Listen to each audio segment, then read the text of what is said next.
Watership Down. 4.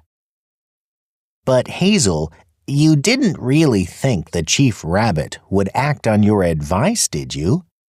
What were you expecting?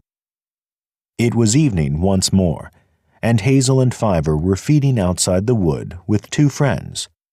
Blackberry, the rabbit with tipped ears who had been startled by Fiver the night before, had listened carefully to Hazel's description of the notice board, remarking that he had always felt sure that men left these things about to act as signs or messages of some kind, in the same way that rabbits left marks on runs and gaps. It was another neighbor, Dandelion, who had now brought the talk back to the Thrira and his indifference to Fiver's fear. "I don't know what I expected," said Hazel. "I'd never been near the Chief Rabbit before, but I thought, well, even if he won't listen, at least no one can say afterward that we didn't do our best to warn him." "You're sure, then, that there's really something to be afraid of?" "I'm quite certain. I've always known Fiver, you see." Blackberry was about to reply when another rabbit came noisily through the thick dog's mercury in the wood, blundered down into the brambles, and pushed his way up from the ditch. It was Bigwig. "Hello, Bigwig," said Hazel. "You're off duty?" "Off duty," said Bigwig, "and likely to remain off duty." "How do you mean?" "I've left the Owslaw, that's what I mean." "Not on our account?" "You could say that. The Thrira's rather good at making himself unpleasant when he's been woken up at Neefrith for what he considers a piece of trivial nonsense.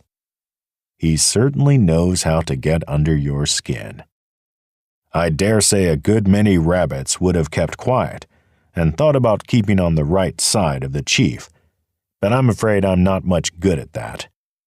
I told him that the Owslaw's privileges didn't mean all that much to me in any case, and that a strong rabbit could always do just as well by leaving the warren. He told me not to be impulsive and think it over, but I shan't stay. Lettuce stealing isn't my idea of a jolly life, nor sentry duty in the burrow. I'm in a fine temper, I can tell you." "No one will steal lettuces soon," said Fiver quietly. "Oh, that's you, Fiver, is it?" said Bigwig, noticing him for the first time. "Good. I was coming to look for you. I've been thinking about what you said to the Chief Rabbit. Tell me, is it a sort of tremendous hoax to make yourself important, or is it true?" "It is true," said Fiver. "I wish it weren't." "Then you'll be leaving the warren?" They were all startled by the bluntness with which Bigwig went to the point. Dandelion muttered, "Leave the warren? Frithra." while Blackberry twitched his ears and looked very intently, first at Bigwig and then at Hazel. It was Hazel who replied. "Fiver and I will be leaving the warren tonight," he said deliberately. "I don't know exactly where we shall go, but we'll take anyone who's ready to come with us." "Right," said Bigwig. "Then you can take me." The last thing Hazel had expected was the immediate support of a member of the Owslaw. It crossed his mind that although Bigwig would certainly be a useful rabbit in a tight corner, he would also be a difficult one to get on with. He certainly would not want to do what he was told, or even asked, by an outskirter. "I don't care if he is in the Owslaw," thought Hazel. "If we get away from the warren, I'm not going to let Bigwig run everything, or why bother to go?" But he answered only, "Good, we shall be glad to have you." He looked round at the other rabbits, who were all staring either at Bigwig or at himself. It was Blackberry who spoke next. "I think I'll come," he said. I don't quite know whether it's you who've persuaded me, Fiver. But anyway, there are too many bucks in this warren, and it's pretty poor fun for any rabbit that's not in the owl's law. The funny thing is that you feel terrified to stay, and I feel terrified to go. Foxes here, weasels there, Fiver in the middle, begone dull care. He pulled out a burnet leaf and ate it slowly, concealing his fear as best he could, for all his instincts were warning him of the dangers in the unknown country beyond the warren. "If we believe Fiver," said Hazel, "it means that we think no rabbits at all ought to stay here. So between now and the time when we go, we ought to persuade as many as we can to join us." "I think there are one or two in the owl's law who might be worth sounding," said Bigwig.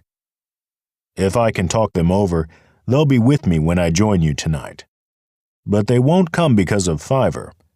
They'll be juniors, discontented fellows like me.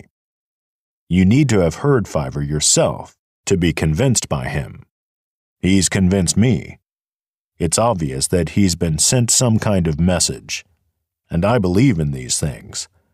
I can't think why he didn't convince the Thrira."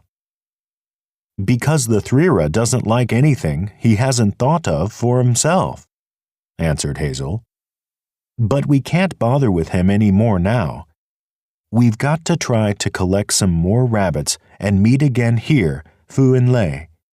And we'll start Fu and Lei, too. We can't wait longer. The danger's coming closer all the time, whatever it is. And, besides, the Thrira isn't going to like it if he finds out that you've been trying to get at rabbits in the owl's law, Bigwig. Neither is Captain Holly, I dare say. They won't mind odds and ends like us clearing off, but they won't want to lose you. If I were in your place, I'd be careful whom I pick to talk to."